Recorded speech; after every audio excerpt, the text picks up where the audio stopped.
You're listening to Live from Lower North Street, a podcast from the Institute of Economic Affairs. Today's podcast features the IEA's Head of Education, Dr. Steve Davies, being interviewed by Digital Officer Madeline Grant about his theory on the coming realignment of modern political parties in the West.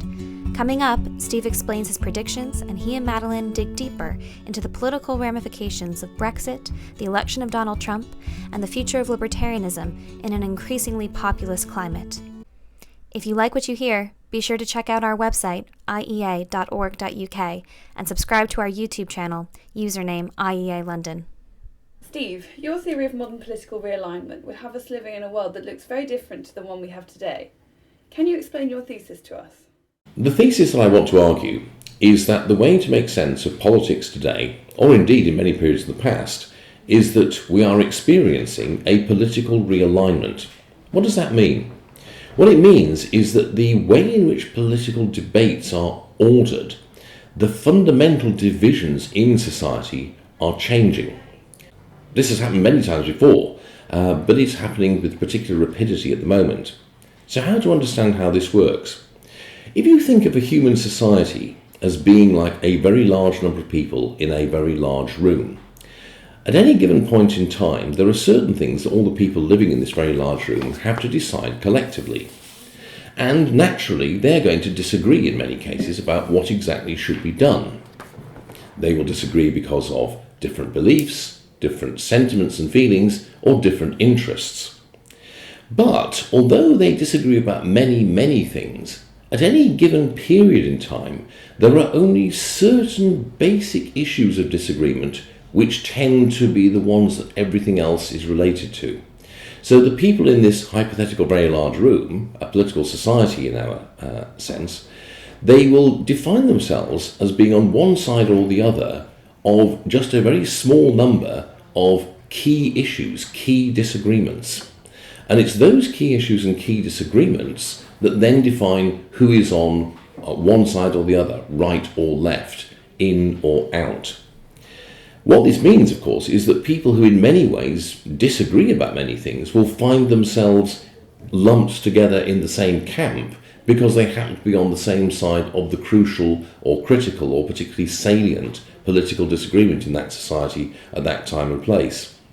At the same time, it also means that certain combinations of views or positions and perspectives will either not exist at all or will simply be disregarded and ignored and barely articulated because, again, they don't engage with or fit into the major disagreements that divide society.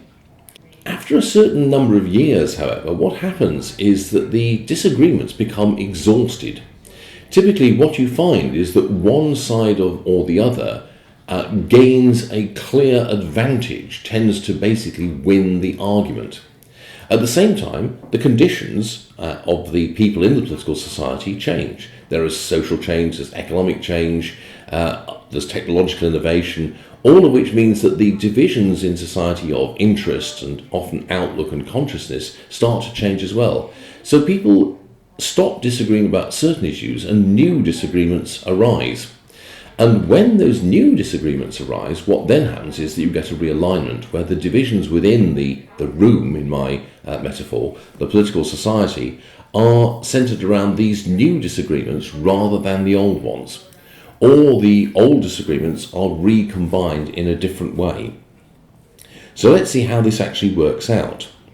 Since the 1970s, roughly, in most Western democracies, there have been two major issues of disagreement amongst the public and the political class. The first of these is over how extensive the economic role of government should be.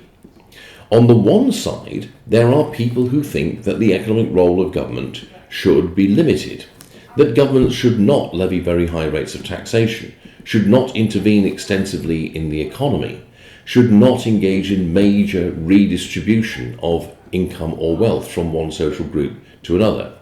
In other words, there are people who are broadly on what you might call the free market or limited government side.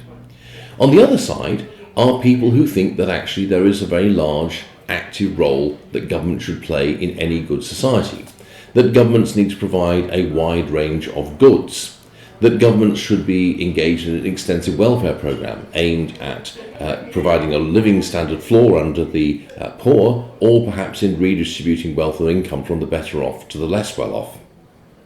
And these people also think typically that the economy needs to be quite highly regulated and controlled by the political process in order to avoid adverse social outcomes of one kind or another, whether environmental or of another kind. That's one basic division between what you might call the social democratic or socialist left on the one side and the free market right on the other. The other basic disagreement, or axis of disagreement, is over whether or not the government, the state, the political process, should support and sustain a particular set of moral values. On the one side, you have people who think that the government should, through laws, favour and encourage certain kinds of moral code. That the government should be concerned with, for example, people's sexual behaviour and activity, should give recognition and status to certain kinds of sexual relationship and not to others, or should actively discourage others. That the government should, for example, penalise the expression of certain kinds of speech regarded as obscene or corrupting, or that the government should be concerned with the kind of things that people eat or choose to ingest, the kind of mood-altering drugs that they should tend to use, and the like. On the other side are people who think that the government should not be concerned with these things, that the government should in fact not seek to support or enforce traditional gender roles, traditional ways of organising households, traditional ways of living, that people should be allowed to live the way they want, which might include, for example, using mood-altering substances, even if others may disapprove of what they do. So the division here is between what you might call the socially liberal or socially libertarian on the one side and the socially authoritarian or small c conservative on the other. So those are the two big axes of division since the 1970s. Now, the way that politics has actually worked out is that most of the argument has tended to take place between people who have two combinations of views on those two issues. On the one side are people who combine support for limited role for government in economics, the free market position if you will, with support for cultural and social conservatism, government authoritarianism if you like, in the field of sexual, personal relations, use of drugs and the like. Their opposites, the other side of most contemporary politics since the 1970s, are people who combine support for personal liberty, social liberty on the one side, with support for an extensive role for the state in economics on the other. Social democrats, if you will. And if you look, for example, at the United States, this is clearly the basic division between Republicans on the one side, Democrats on the other, conservatives in the American terminology, liberals in the American terminology on the other. It's worth pointing out that there are two combinations of views which don't get reflected by this. There are on the one hand the consistent libertarians who think that government should neither have a big economic role nor have a large role in regulating social life. And on the other side there are the consistent authoritarians who think that the state should have a large role in both of these areas. The people from these two particular positions, because their views, the disagreement between them is not the dominant disagreement, have to decide which half of their set of beliefs they prioritise. So if you are a consistent libertarian, for example, you may decide that economic liberty is what really matters to you and throw in your lot with the contemporary conservatives, or you may decide that social liberty is what matters and throw in your lot more with the contemporary social democratic left. Conversely, if you're a consistent authoritarian, again, you may need to decide which of the two halves of your particular standpoint you adhere to. It's also worth pointing out that there are a whole number of views that simply don't fit into this and which are not actually captured or reflected. Classical Republican views, for example, a whole range of other kind of political positions just simply don't get paid attention to in this vision. Environmental politics, for example, is hard to fit into this kind of schema because that's a different disagreement. But it's not those are not the dominant or primary disagreements. Now, what I think is true to say is that that division has become exhausted in the way that I described. The usual conventional way of describing this is that the right, if you would call it that, has won the economic argument and the left has won the cultural argument. So generally speaking, there are now very, very few people who would support a completely state-controlled economy or a wide and extensive role for government planning of the economy. The fact that markets have to play at the very least a large role and probably a dominant role in economic life is generally conceded. At the same time, traditionalist conservatism, which thinks that the state has a central role to play in upholding traditional moral values and a particular set of ideas about human personal relationships, is also now very much a minority view. Social liberalism has become predominant. So the division is really exhausted. What I think is now happening is that we are seeing new divisions appear in this hypothetical large room in Western political societies.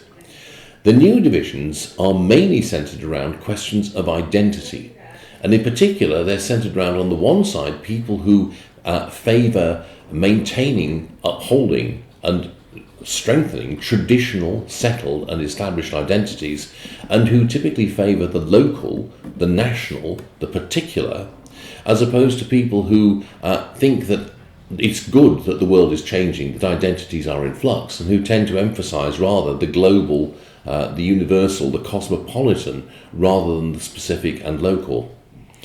This new division has interacted with what is left of the old divisions to mean that now, increasingly, the division that we're seeing emerging in most Western democracies is of this kind.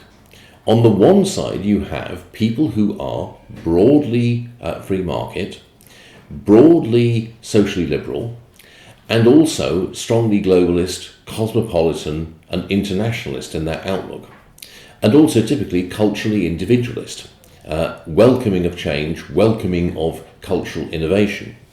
On the other side is an emerging group who are in favour of quite extensive state intervention in the economy, and typically very much in favour of the welfare state, but on a national basis typically, rather than an international one, who are also at the same time culturally traditionalist and authoritarian, and who above all are opposed to globalism, opposed to cosmopolitanism, and want to assert a very thick, strong version of traditional, national or ethnic or local identity, and who want to sustain and uphold traditional identities in the face of what they see as subversive, radical change that is undermining them.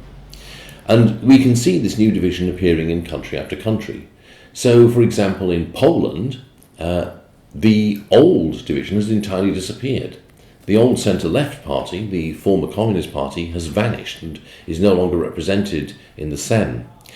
Instead, the division is between, on the one side, the Civic Forum, which is very much a party of the first kind, globalist, broadly liberal and broadly socially liberal, and on the other side, the Law and Justice Party, which is very much a party of the second kind, authoritarian, culturally traditionalist, Catholic, and that means in the Polish case, and also very economically interventionist. And we can see similar parties of that kind in many other European countries. The Danish People's Party, the Sweden Democrats, Alternative for Deutschland, the Freedom Party in the Netherlands, the Austrian Freedom Party, the Northern League in Italy, the Front National in France, perhaps UKIP in the United Kingdom. Not everywhere, it's worth saying.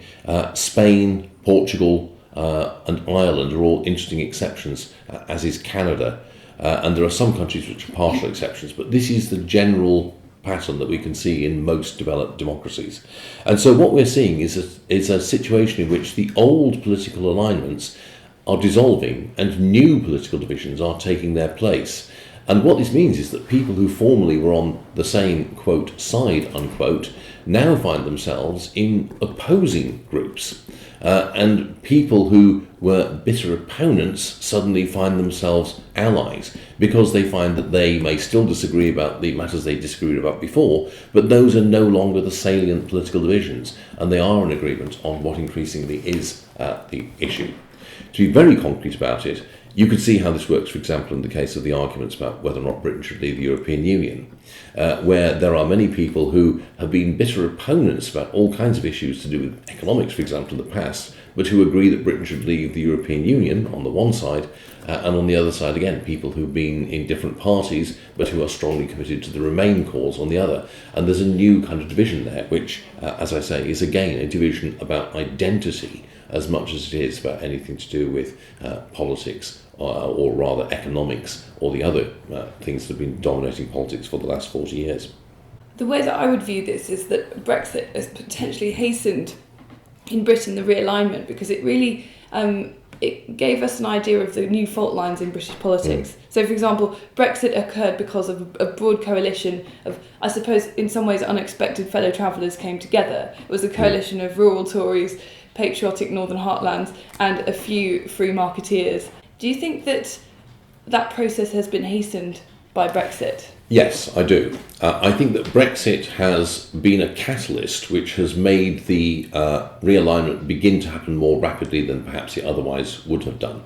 It's worth saying that historically, in countries with a first past the post electoral system, such as Britain or the United States, realignments tend to happen very, very quickly, apparently. They typically happen historically in about 10 years. So there was a major realignment, for example, between about 1918, 1921 and 1931, which saw the disappearance of the old Liberal Party as an effective political force and its replacement by the Labour Party, and a quite dramatic transformation also in the Conservative Party, and a change in the whole question of what were the big political issues. Similarly, there was another one a generation before then, between 1886 and 1893, which saw the great split in the Liberal Party over Irish Home Rule, and a major realignment of voting blocks between the Liberals and the Conservatives, with lots and lots of northern business interests switching from one to the other. That's because what happens in a country where there's a first past the post system is that the pressure for realignment and the underlying cultural change that drives it takes place over quite a long period.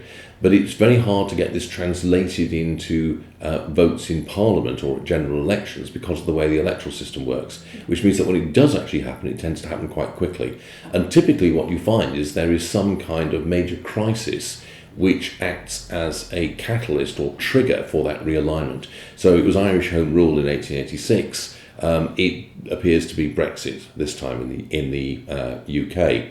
On the other hand, in countries which have a proportional representation system of elections, the change takes place over a slightly longer period, because you begin to see the emergence of new political forms and the emergence of new political arguments over a rather longer period, over 3 or 4 electoral cycles, rather than happening quite so suddenly. So a realignment in, say, the Netherlands or in Germany will typically take place over about 15 to 20 years rather than about 10. Speaking of two countries which have seen dramatic political change in the last year, Britain and the US, from many onlookers it would seem to be the time is completely right for realignments in both of these countries because of Brexit, as we talked about. But also the US election had essentially 2 of the most unpopular candidates of all time. But because of the nature of the system, it would be extremely difficult for free market-minded Democrats and Republicans to come together against the protectionism of Trump. It's true that at the moment it's hard to see how the free market or free trade-oriented members of the Democratic and Republican parties can come together in the United States. However, it's worth understanding more in terms of realignment what the election of Donald Trump actually represents. The reason why he won the election, and before that got the Republican nomination, was because he was able to appeal to a significant constituency that had historically not been voting for quite a long time. And this constituency happened to be strongly geographically concentrated in what were key states in getting the electoral college majority, places like Pennsylvania, Ohio, Michigan, and Wisconsin, and also probably Minnesota, which Trump narrowly missed out on taking. These are essentially older, largely white, working class or ex-working class voters in the decayed ex-industrial areas of those states, places like Scranton Wilkes-Barre in Pennsylvania, or Youngstown in Ohio, or Flint in Michigan, that kind of place. Now, if you look at the programme that Trump ran on and which attracted these people, what was it? Well, it was exactly the kind of one that I described. It combines economic nationalism and protectionism with cultural conservatism and traditionalism, strong nationalism and assertion of national self-interest, and anti-globalism. And that's clearly a appeal which has a very strong appeal, I should say, to that particular kind of critical voting constituency. Now, a significant part of the people who have historically voted Republican are actually not at all happy about that, because they disagree with the protectionism, they don't like the economic nationalism so much, they may not be that keen on the cultural traditionalism. The problem is that at the moment it's very hard for them to make common cause with their sort of counterparts who agree with them on globalism, free trade and the like in the Democratic Party. The Democratic Party in turn is divided between people who belong to the kind of moderate pro-globalist, pro-free trade, broadly pro-market bloc on the one side, and on the other side a much more radical left, which in many ways shares many of the same views and beliefs as Trump, much as they would hate to admit that or own up to it. It's worth pointing out, for example, that Trump's own personal views, so far as we can tell, on healthcare, for example, are well to the left of most people in the Democratic Party, never mind the Republican Party, since he's in favour of a single-payer solution to the replacing of Obamacare. So what I think will happen is that there will be a period in which one side of politics, and this is true not just in the United States but elsewhere, is fairly coherent and organised, the consistently authoritarian side, but in which the more liberal side is divided between what you might call left liberals and right liberals. Liberals who are still social democratic in their economic approach, and liberals who are more free market. And it will probably take a couple of electoral cycles before those two groups of liberals realise that the real division that matters now in politics is between themselves and the anti-liberal forces of the national collectivist right, as I suppose we will call it. From a free marketeer perspective, as you've said, that what you call the consistent libertarians are very much politically homeless at present. Globalisation seems to be highly unpopular in many quarters. What is your prognosis for people of our political persuasion? Is there any way that this particular worldview could profit from the coming realignment? My prognosis for libertarianism is, in the short run, very grim, in the medium term, good. As I explained earlier, the problem for consistent libertarians or classical liberals since the 1970s has been that they're politically homeless, because they agree with half of what one side of the dominant divide think and half of what the other side of the dominant divide think. This can be to your advantage in the sense it enables you to engage in dialogue with both sides and you become swing voters that both sides try to appeal to. But broadly speaking, it means that there's no effective political vehicle for articulating your worldview. Now, in the short run, I think that the people who are definitely in the ascendancy and who are gaining more and more victories are what I would call the collectivist nationalist right. The people like the phenomenon that Donald Trump is fronting, people like the Austrian Freedom Party or the Law and Justice Party. And this is essentially anti-liberal politics of a very profoundly alarming kind. I mean, these people are wrong about everything, not just one part of the political debate.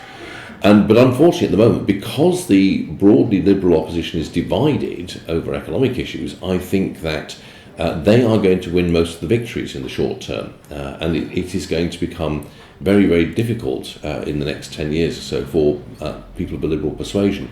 However, what I think will happen is that this threat will actually bring liberals of all kinds much more closely together. And I think that you are going to see the emergence of what you might call libertarian light parties as the major alternative to the national collectivists.